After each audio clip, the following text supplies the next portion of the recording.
આજે બંને માટે વર્કિંગ ડે. વાગ્યા છે 6:40. જોબનો ત્રીજો દિવસ છે આજે. હું ડ્રાઈવ કરું છું ને એની પાછળ મોટો હાથ આ માણસનો છે, પણ મને કપડાં ધોતા નથી આવડતું. Welcome to Canada. કેનેડા છે, બધું કરવું પડે છે.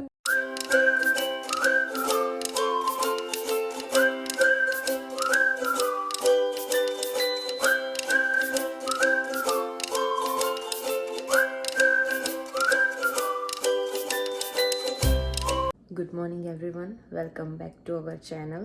અમે છીએ the Gujju family in Canada. નવું વીક, નવી શરૂઆત, નવો ઉલ્લાસ, નવો ઉમંગ. તો આજે ફરી એક વખત વર્કિંગ ડે બંને માટે છે. તો સવારના વાગી ગયા છે 6. રોનક ક્યારના ઉઠીને રેડી થઈ ગયા છે. તો આજે બંને માટે વર્કિંગ ડે એટલે સવારે જલ્દી ઉઠી જવાનું. રોનક પહેલાં ઉઠે, પછી અમે ઉઠીએ અને રેડી થવાનું ચાલુ કરી દઈએ. 6 વાગી ગયા છે અને 6:45 અમારે બધાએ નીકળી જવાનું છે. તો ફટાફટ રેડી થઈએ અને જઈએ કામે. જો તમે અમારી ચેનલ પહેલી વાર જોઈ રહ્યા છો તો હું છું રુચા, મારા હસબન્ડ રોનક અને મારી ડોટર પીહુ, અને અમે છીએ the Gujju family in Canada. Good morning પીહુબેન. Good morning. કેમ છો? મજામાં. કેવું છે? ગુડ છે. ગુડ છે. સવારે વહેલી ઉઠી જાઉં છું તો તને નથી થતું? થાય છે થોડું. થાય છે થોડું. ઓકે, પણ ઉઠવું પડે કેમ? ઓકે, ચાલ ફટાફટ રેડી થઈ જાઓ. જો બધા રેડી થઈ ગયા છીએ અને નીકળીએ છીએ. વાગ્યા છે 6:40. 6:40. કેમ છો? મજામાં. All good? હા, બસ જઈશું. સુપ્રભાત. જોબનો ત્રીજો દિવસ છે આજે અને કાલે છેલ્લો દિવસ. યસ, વીકનો લાસ્ટ ડે હે ને. કામ કરવાનો છે. એટલે 3 દિવસ છે ને પીયુને જલ્દી ઉઠવું પડે અને પછી 2 દિવસ ચિંતાની, કેમ કે ડેડી હોય ઘરે એટલે પીયુને વહેલું ઉઠીને આવી રીતે રેડી થવું ના પડે. અને આજે તો વેધર સારું છે પીયુ. ઠંડી લાગે જ બેટા? ના, આજે ઓછી છે ઠંડી. આજનું ટેમ્પરેચર છે -5, એટલે ઓબ્વિયસલી કાલે તો -13 હતું અને આજે -5, તો આજે ફીલ બેટર. તો પીહુ, આવી રીતે વહેલું તું ઉઠી જાઉં 5:30 તો એની માટે તારે કેટલા વાગે સૂઈ જવું પડે છે? 8 વાગે હે ને. 8 વાગે સૂઈ જવું તો વહેલું ઉઠી જવાય. તો એ થોડું ના ઉઠાય, ઉઠવું તો પડે. જો એક ગાડી હોય ને તમારા ઘરમાં તો તમારે આવી રીતે કરવું પડે. એક જણ જાય ને બીજું મૂકી આવે ને બીજું મૂકી આવે.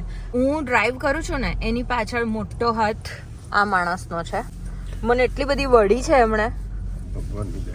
ભગવાનની દયા. પણ હું તો ચિઠ્ઠીનો ચાપા છું, નિમિત્ત માણસ છું. એટલે હું આવી ને તો મને હું ડ્રાઈવ કરતી હતી બેક હોમ થી, પણ મને બહુ બીક લાગે કે હું ડ્રાઈવ કરીશ, કેમ કે અહીંયા આગળ છે ને બહુ સ્પીડમાં ચલાવે તો મને બહુ જ બીક લાગતી હતી. પણ પછી રોનક પાછળ પડી ગયા કે તારે કશું તું બીજું ના શીખ, ચાલશે પણ તારે ડ્રાઇવિંગ તો કરવું જ પડશે. અને પછી દેટ્સ હાઉ આઈ લર્ન.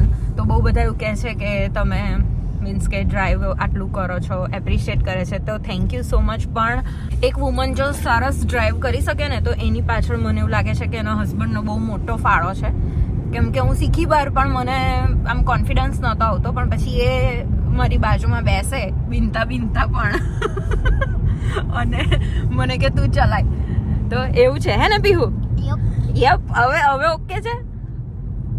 તો પહેલા તો એવું થાય કે પીહુ એવું કે મમ્મા ધીરે ચલાવે અને ડેડી ફાસ્ટ ચલાવે. નાની હતી ને ત્યારે એવું કહેતી હતી, પણ હવે મમ્મા બી ફાસ્ટ ચલાવે. એટલે મમ્મા મીડિયમ ચલાવે ને ડેડી ફાસ્ટ ચલાવે. જો મોર્નિંગના નજારા, ઓ માય ગોડ. તો મોર્નિંગ રન કમ્પ્લીટેડ. ઘરે આવી ગઈ છું.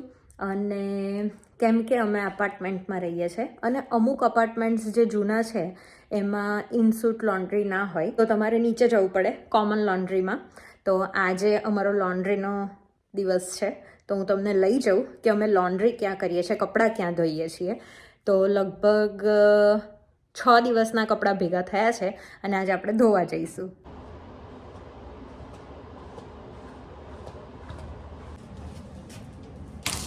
તો જઈશું નીચે. જો આ અમારો લોન્ડ્રી રૂમ છે, આ બધા વોશર છે અને આ બધા ડ્રાયર છે. તો જો તમારે કપડાં વોશ કરવા હોય તો $3.50 થાય અને સૂકવવા માટે $2. તો આમાં કપડાં નાખી દેવાના અને પછી પૈસા ભરો એટલે ચાલુ. So let's do it. મને છે ને બધું કામ આવડે પણ મને કપડાં ધોતા નથી આવડતું, એટલે જો લોન્ડ્રી ના હોય તો બહુ જ અઘરું પડી જાય. આઈ કેન ડુ બધું જ કરી શકું પણ હું કપડાં નથી ધોઈ શકતી. તો મને કોમેન્ટમાં કહેજો કે તમારામાંથી કેટલા એવા છે મારા જેવા છે એને કપડાં ધોતા નથી આવડતા. બધા કપડાં નાખી દેવાના અને લિક્વિડ નાખી દેવાનું,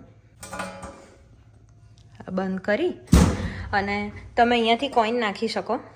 અને તમારી પાસે જો તમે એપ યુઝ કરતા હો ને તો ફોનમાંથી એ કરી અને આમાં કરી શકો. જો પૈસા ભરી દો ને એટલે આવું બીપ થાય, પછી તમારે ચેન્જ કરી અને સ્ટાર્ટ કરી દેવાનું એટલે મશીન સ્ટાર્ટ. રીતે પેલું કર્યું એવી રીતે આ કરીશું. તો બસ હવે 37 મિનિટમાં કપડાં ધોવાઈ જશે. મારા ફોનમાં છે ને નોટિફિકેશન આવી જાય જ્યારે કપડાં ધોવાઈ જાય ત્યારે, એટલે હવે પછી આવીશું. So let's go up. અને હવે કપડાં ધોવાઈ ગયા છે તો જો બતાવું, ધોયેલા કપડાં રેડી છે. હવે આપણે નાખીશું ડ્રાયરમાં. હવે ડ્રાયરમાં નાખીશું કપડાં. તો હવે પાછા જઈશું ઉપર અને વેઇટ કરીશું. 37 મિનિટ્સ થાય છે ધોતા અને હવે સુકાતા થશે બીજી 50 મિનિટ્સ. આપણા કપડાં આવી રીતે ધોવાઈને સુકાઈને રેડી થઈ જશે. ઘણા એપાર્ટમેન્ટમાં અનસ્યુટ લોન્ડ્રી હોય એટલે તમે અંદર બી ધોઈ શકો, અને મેજોરિટી જે બહુ જ જૂના બિલ્ડિંગ છે ને એમાં આવી રીતનું હોય. તો અમે અહીંથી સૌથી પહેલાં રહેતા હતા ત્યાં આગળ આવી રીતે કોમન લોન્ડ્રી હતી. પછી બીજી જગ્યાએ ગયા ત્યાં આગળ અંદર હતી અને હવે અહીંયા કોમન છે પાછી. કામ પતાવીને ઘરે આવી ગયા છે હું ને પીહુ. અને સૌથી કંટાળાજનક જો કંઈ કામ હોય ને મને એવું લાગતું હોય તો આ કપડાં વાળવાનું. મને ખરેખર કપડાં ધોતા આવડતા નથી અને વાળવાના ગમતા નથી, પણ કરવું તો પડે. શું કેવું? કરવું તો પડે. This is Canada. વેલકમ. ફરી બોલ. Welcome to Canada. કેનેડા છે, બધું કરવું પડે. બધું જાતે કરવું પડે. મને છે ને એટલે જ છે ને હું ગુરુ શુક્રમાં ધોઉં ને કપડાં તો મને બહુ ગમે. એનું રીઝન કહું કે મને પીહુ અને રોનક બંને ફોલ્ડ કરવા લાગે, પણ અત્યારે હવે પીહુ થાકીને આવી છે તો એને નથી કહેવું, પણ હું કરીશ. અને સાથે સાથે ડિનર પણ બનાવી રહી છું કેમ કે હમણાં 1.5 કલાકમાં રોનકને લેવા જવાનું છે. તો એ પહેલાં બધું કામ પતાવી દઈએ ફટાફટ અને પછી રોનકને પિકઅપ કરવા જઈએ, કેમ કે એ ઘરે આવે એટલે ડિનર કરી વાસણ પતાવી અને સીધા ઊંઘી જઈએ છે કેમ કે બીજા દિવસે સવારે જલ્દી ઉઠવાનું હોય. તો ચલો ફટાફટ કપડાં ફોલ્ડ કરી દઈએ. અને હવે 5:45 વાગી ગયા છે સાંજના. અને પીહુબેનનો એક બાજુ ચાલે છે સ્ટડી ટાઈમ અને એક બાજુ ચાલે છે ડિનર ટાઈમ, હે ને? 6 વાગે એટલે છેલ્લું પીહુ ડિનર કરી લે. કેમ? કેમ કે સુવાના 2 કલાક પહેલા જમી લેવું પડે, હે ને? તો તું શું ભણવામાં શું કરે છે? સબટ્રેક્શન, એડિશન અને પછી ટેબલ્સ. એવું છે? ઓકે, ભણી લો. હવે જઈએ છે ડેડીને લેવા. તો રોનકને જોબથી પિકઅપ કરી લીધા છે અને આજે એમણે ડિસાઈડ કર્યું છે ડ્રાઈવ કરવાનું. કેમ એવું? બસ એમ જ યા ઓલ ધ ટાઈમ. ઓકે, તો આવો રહ્યો અમારો આજનો દિવસ. નોર્મલ દિવસમાં કંઈ બહુ ખાસ હોય નહીં, બસ સવારે જોબ અને સાંજે જોબેથી ઘરે, બસ આટલું જ હોય. તો હોપ કે તમને આજનો વ્લોગ ગમ્યો હશે. તમે કીધું એટલે આપણે ડેઈલી વ્લોગ બનાવીએ છીએ. જો તમને ગમે છે તો please like, share, subscribe And ring the bell button. And ring the bell button અને કોમેન્ટ કરવાનું ભૂલતા નહીં. તો ફરી મળીએ ત્યાં સુધી જય શ્રી કૃષ્ણ. જય શ્રી કૃષ્ણ.